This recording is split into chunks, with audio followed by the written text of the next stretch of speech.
அன்பார்ந்த இறைமக்களே, கிறிஸ்துவின் மறுரூப ஜெபக்குழியின் வாயிலாக இன்று உங்களை சந்திப்பதில் நான் பெரும் மகிழ்ச்சி அடைகிறேன். மக்களே, சந்தோஷமாக இருக்கீங்களா? நிறைவாக இருக்கீங்களா? மகிழ்ச்சியாக இருக்கீங்களா? மன அமைதியாக இருக்கீங்களா? மக்களே, மாதம் முதல் நாள் நிற்கிறோம் இல்லையா? 5ஆம் மாதம் பிறந்துட்டு இந்த நாள் ஆண்டவர் நிறைவாக ஆசீர்வதிக்கிறார் இல்லையா? ஒவ்வொரு நாளும் ஆசீர்வதித்த நாள் தான். ஏனென்றால் உயிரோடு நம்மளை எழுப்பி இந்த நாளை காண வைத்தாரே, அதுவே பெரிய ஆசீர்வாதம் அல்லவா? இன்று அவர் நமக்கு என்ன இறைவார்த்தை தருகிறார் பார்ப்போமா? திருத்தூதர் யோவான் நற்செய்தி, யோவான் அதிகாரம் 15, இறை வார்த்தை 7-11 முடிய. நீங்கள் என்னுள்ளும் என் வார்த்தை உங்களுள்ளும் நிலைத்திருந்தால் நீங்கள் விரும்பி கேட்பதெல்லாம் நடக்கும். நீங்கள் மிகுந்த கனி தந்து என் சீடராய் இருப்பதே என் தந்தைக்கு மாட்சி அளிக்கிறது. என் தந்தை என் மீது அன்பு கொண்டது போல் நானும் உங்கள் மீது அன்பு கொண்டுள்ளேன். என் அன்பில் நிலைத்திருங்கள். நான் என் தந்தையின் கட்டளைகளை கடைபிடித்து அவரது அன்பில் நிலைத்திருப்பது போல் நீங்களும் என் கட்டளைகளை கடைபிடித்தால் என் அன்பில் நிலைத்திருப்பீர்கள். என் மகிழ்ச்சி உங்களில் இருக்கவும் உங்கள் மகிழ்ச்சி நிறைவேறவுமே இவற்றை உங்களிடம் சொன்னேன். Praise the Lord. என் மகிழ்ச்சி உங்களுள் இருக்கவும் உங்கள் மகிழ்ச்சி நிறைவேறவுமே இவற்றை உங்களிடம் சொன்னேன் அப்படின்னு யார் சொல்கிறா? இயேசு சொல்கிறார். திருத்தூதர் யோவான் எழுதுகிறார் இந்த நற்செய்தி இல்லையா? ஏனால் நீங்கள் என்னுள்ளும் என் வார்த்தை உங்களுள்ளும் நிறைந்திருந்தால் நீங்கள் விரும்பி கேட்பதெல்லாம் நடக்கும். அப்போ நாம் இறைவனோடு இணைந்து நடக்கும்போது, அவர் வார்த்தை இறைவார்த்தை கேட்டு அதன்படி நாம் செயல்படுக்கும்போது, எப்படி இயேசு தந்தையின் திட்டத்தை நிறைவேற்ற இவ்வுலகிற்கு வந்தாரோ அதுபோல் நாம் இயேசுவின் திட்டத்தை நிறைவேற்றினால் தந்தையோடும் நாம் இணைந்திருப்போம் என்று சொல்கிறார். ஏன்னா தந்தை கட்டளையை கடைபிடித்தார் அவர், அதுபோல் அவர் நமக்கு கொடுக்கின்றதை நாம் கடைபிடிக்க வேண்டும். அவர் தூய ஆவியின் மூலமாக நம்மளை செயல்படுத்துவதை நாம் கேட்டு உணர்ந்து அதன்படி நாம் செயல்பட வேண்டும். அப்போ எல்லாமே தந்தை மகன் தூய ஆவி மூவரின் நாமத்தால் இந்த மாதம் முதல் நாளிலே நம்மளை நிறைவாக ஆசீர்வதிக்கிறார் ஆண்டவர் இறைவார்த்தையின் மூலம்.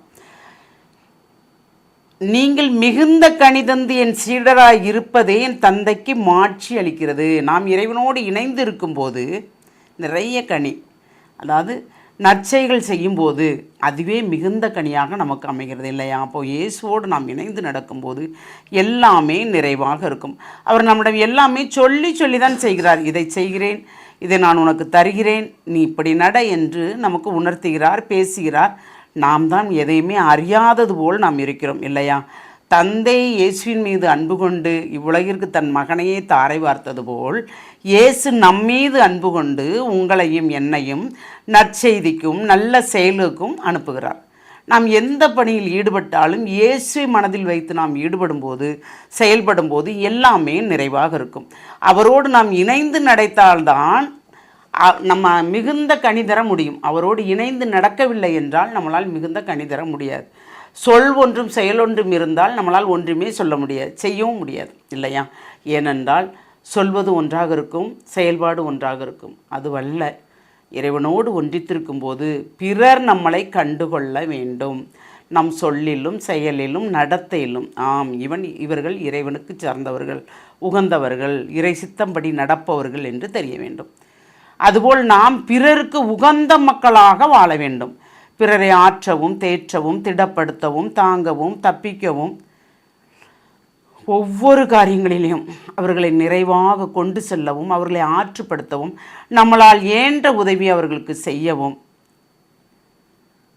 இறைவன் நம்மளை அழைக்கிறார். நாம் எந்த நிலையில் இருக்கிறோம்? இயேசுவை போல இவ்வுலக பற்றற்று ஆன்மாக்கள் மீது பற்று கொண்டு இருந்தது போல் நாம் இருக்கிறோமா? இல்லை இவ்வுலக செல்வங்களை மட்டுமே நாடுகிறோமா? சிந்திப்போமா? தாயும் தந்தையுமான இறைவா, தந்தை மகன் தூய ஆவி மூவரின் நாமத்தால் உம்மோடு நாங்கள் இணைந்து நடக்கும்போது எல்லாமே நிறைவாக இருக்கும் என்று நாங்கள் விசுவசிக்கிறோம், நம்புகிறோம். அந்த நம்பிக்கை தான் ஆண்டவர் எங்களை வாழ்வாக்குறது. இந்த மாதம் முழுமைக்கு முதல் நாளில் நிற்கிறோம். இந்த மாதம் முழுமைக்கு நீர் எங்களை கண்ணுக்குள் வைத்து பாதுகாக்கிற அந்த கிருபைக்கு நன்றி அப்பா. வெப்பமிகு நாட்களில் இருக்கிறோம் ஆண்டவரே, வெயில் தாங்க முடியல ஆண்டவரே. அதனால் நீர்தாமே மக்கள் மீது இரக்கம் கொண்டு இந்த வெப்பு நோயை இல்லாதவாறு மக்கள் மீது ஆற்ற வேண்டுமாம் ஆண்டவரே. வெப்பு நோயால் எத்தனை பேர் கஷ்டப்படுகிறார் ஆண்டவரே. அதனால் நீர்தாமே தக்க நேரத்தில் மழை கொடுத்து அந்த வெப்பத்தை தணித்து நிறைவாக மக்களை வழிநடத்த வேண்டும் ஆண்டவரே.